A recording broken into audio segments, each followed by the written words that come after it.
The next few Parshot of the Torah talk to us about how the Jewish people can become purified in all kinds of different ways from different kinds of impurities, otherwise known as Tumah.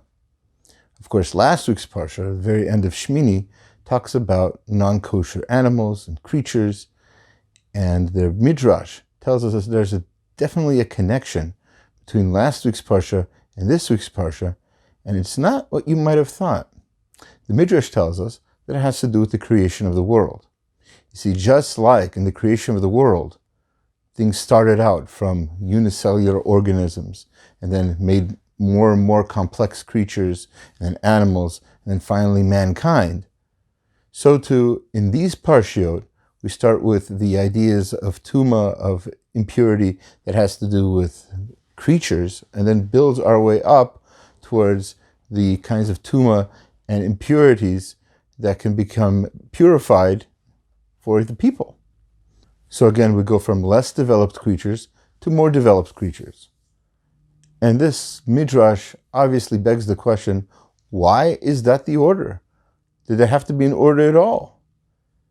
And so perhaps we can talk about this in the way that the Ramban explained it back in Parshat Bereshit, where he told us that the word sheretz, this small little creature, these little scurrying creatures, vermin and insects and all kinds of things like that, those kinds of creatures are called sheretz for a reason. Sheretz, shehu ratz, that which runs. Just like they run around, so too human beings can run around. So what's the difference? You see, the difference is we run with purpose. Anu rotzim v'hem rotzim. We run and we have a reason. They run and they have no real reason. They have no thought. They have no philosophy that guides them. They scurry about lazily or energetically for no valuable purpose. Obviously, it's some sort of instinctual survival method for them.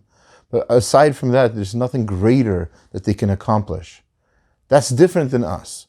We can run to do a mitzvah. We can run for our health.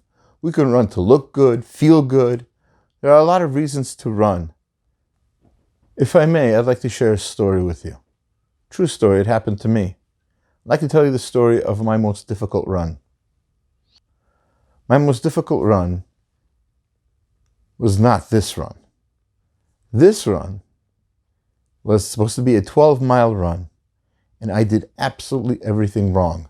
I didn't hydrate correctly. I started too late. It was getting warm already. I didn't check the weather. I didn't check where I was going. And I'd run up a hill when I was supposed to go a more smooth path. And I just got more and more exhausted. And it became much more difficult. And I ran out of water. And everything was just too impossible. I had to, for my health, I had to stop. Didn't quit, but I had to stop. And I was thinking to myself the whole time, all kinds of negative thoughts. Why am I doing this? How far do I have to go? Ad matai, how far? How much? When is this going to be enough running? I'm training for a half marathon with a group. So running 12 miles is very important if I'm going to eventually run 13.1 miles. And this was supposed to be the big run in preparation for that. And I failed. And I had to call for help. About 2 miles out, I had to stop at about 10 miles.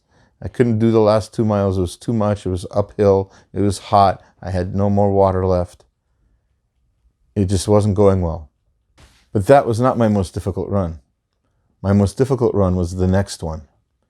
Because with the help of my coach, Rabbi, I did not give up. I kept going. And it was difficult. And I didn't want to. And I had to force myself. But I did it. It was a small 3-mile run. And I was able to do it. And then keep growing from that point. We run, they run, but we are greater. We have so much more potential. We can run for all kinds of good reasons. We have lots of things that we can accomplish in this world. Life is too short to do anything else. Use your time wisely. Enjoy your time. Run. Do the mitzvot you need to do. And with that, I wish you all a Shabbat Shalom.